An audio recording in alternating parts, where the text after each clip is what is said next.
on est très, très, très content de sortir avec Stomp. Tu sais, on écoute du Stomp depuis qu'on est jeune, dans le fond. Fait que, tu sais, c'est une très belle réussite pour nous.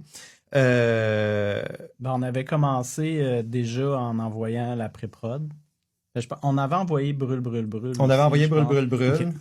Puis il y avait quand même une bonne réponse. Puis il a dit, ben mec, vous ayez du nouveau stock, renvoyez-nous-les. On a envoyé la pré-prod pré-prod. dans l'oreille d'un sourd. C'est ça, tu sais, on écoute ce qu'on nous dit, nous autres. On a envoyé la pré-prod. Il a dit, écoutez, on peut pas donner de deal en ce moment. Mais envoyez-moi les masters quand ils sont ready, tu sais, envoyez-les. Tu sais. Puis ils se sont toujours montrés positifs avec notre stock.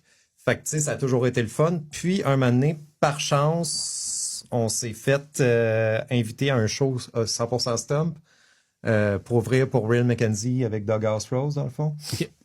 Puis ce show-là avait vraiment l'air d'un test.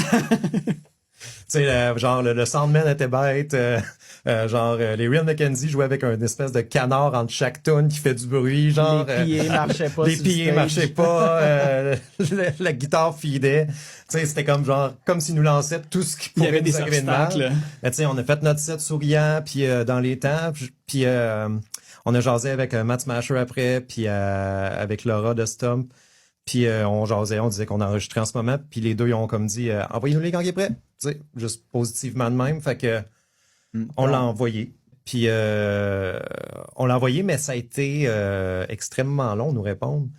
Puis pas d'accusé de réception, rien. Fait que, tu sais, puis il y a une toune qui s'appelle Jamais si près du but que quand tu lâches sur l'album. Puis ça représente bien ça parce que c'était dadon, là. C'était vraiment dadon parce qu'après, on l'a envoyé. Puis tu sais, tout le monde nous disait, on croisait Guillaume dans la rue, poignée de main, Hey, Matt Smasher, trip sur votre album. Puis nous autres, on n'a pas de nouvelles. Ouais, personne qui nous l'a dit, là. Tout le monde nous dit que Stomp trip sur notre album, mais Stomp nous réécrive pas, tu sais. Puis dans le fond, on avait commencé à envoyer des... le lendemain qu'ils nous ont répondu, ils nous ont répondu un lundi, le dimanche, j'ai travaillé, moi et Pizarre, on a travaillé pour composer un beau email, faire de quoi de beau pour pouvoir l'envoyer à genre 2-3, commencer par, on va scanner les autres labels. Bon, tu sais, c'est comme... On l'envoie, puis le lendemain, on reçoit la réponse. Hey, vous avez composé un texte pour rien. Là, j'étais comme, man, je viens de passer 8 heures, là, à gosser ça. Ben, c'est pas dans le vide, tu sais, pis ton band, faut tout le temps que tu travailles dessus, ça nous a fait updater le press kit, tu sais, ce genre d'affaires-là. Mais vraiment, c'était au moment où on a lâché qu'on était si près du but, dans le fond, tu sais.